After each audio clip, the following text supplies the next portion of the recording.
Hello everyone, welcome back to my channel. Today I'm sharing something a little bit different with you. I was watching some of Jennifer McGuire's videos and I saw a technique that I have never used before. This technique is called trapped inking, and I have this big background stamp that I haven't used yet. So I thought it would be really fun to give it a go and see if I could get it to work. So for today's card, I'm using a Catherine Paula background stamp. This one is string lights. I've got some white cardstock that I have already trimmed down and rounded my corners. I have some translucent or clear embossing powder and a bunch of my favorite distress oxide inks. These are the inks that are going to be trapped. And these inks here are going to go over my embossing. So let's get started.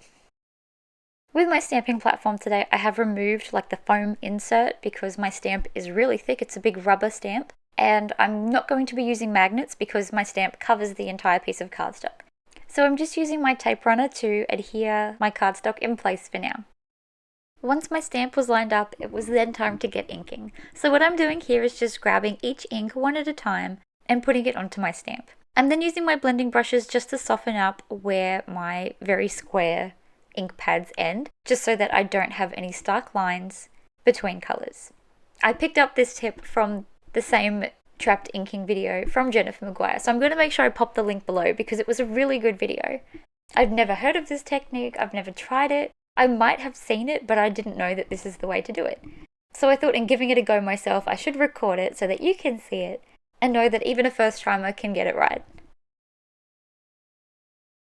So as you can see here, I have all of my coloured ink all over my cardstock. And now I'm going to go in with my embossing ink and put that all over my big stamp. I did try to stamp this twice, but my stamp picked up some of the coloured ink, and then I thought it just wasn't worth making my embossing ink multicoloured. So I just had to hope for the best that my embossing ink had covered enough of this. I have been really good remembering my anti-static powder lately, but I was so excited to try this technique, I rushed, and I totally forgot it. Lucky for me though, maybe it was something to do with the weather, nothing was static, and I only have one tiny little bit of embossing powder stuck where I didn't want it to be. So now I'm going over the whole thing with my heat tool, and I am just loving that coloured ink is under my clear embossing powder, and I really like how this works. I think I might make some Christmas cards just like this. I really did want to complete the technique with this one, so I didn't leave it as is, even though I think it is really beautiful background like this.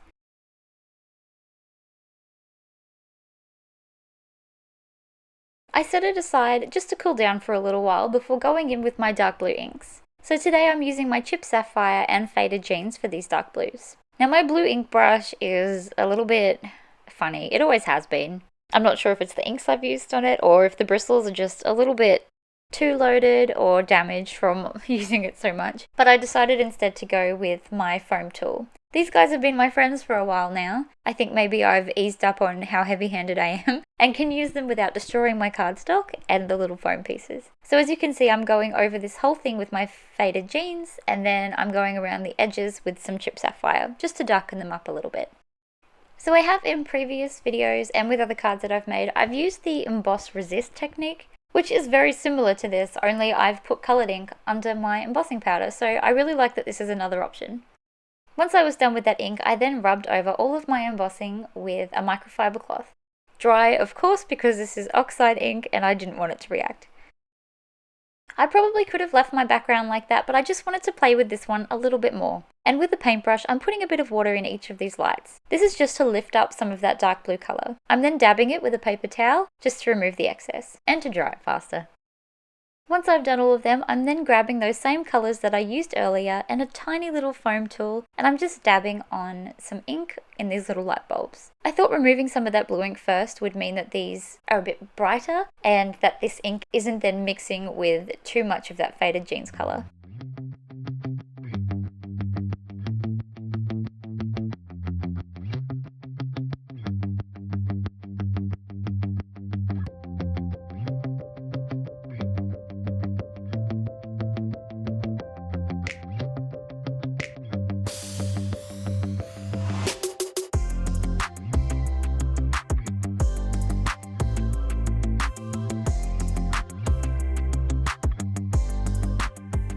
Once I was all done with the light bulbs, I then of course added some of my white gold watercolour pigment for a bit of sparkle.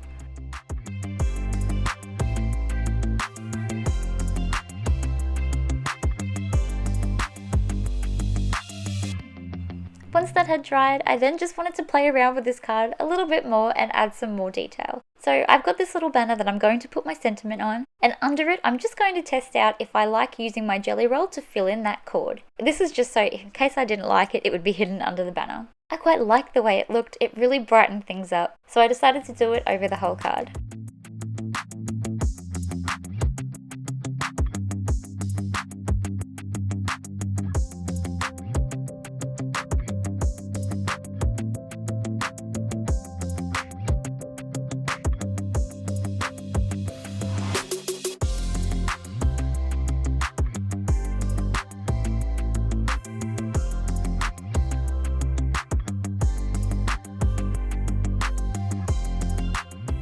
For my sentiment today, I'm using some Merry Messages by Lawn Fawn, and I'm going with May Your Days Be Merry and Bright. I thought this was the perfect sentiment for a background covered in cute little Christmas lights.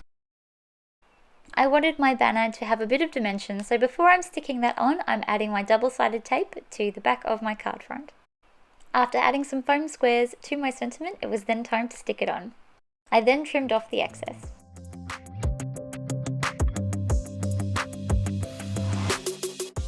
After removing the backing to my double-sided tape, this card front was ready to adhere to a card base.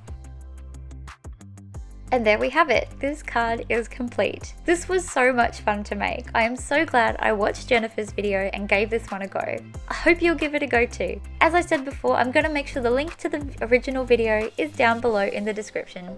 If you enjoyed this video and liked me trying out someone else's technique, then please give this video a thumbs up. That way I'll know to make more videos like this. Please also don't forget to subscribe. I'd love to have you stay with me. Thank you so much for watching. Bye for now.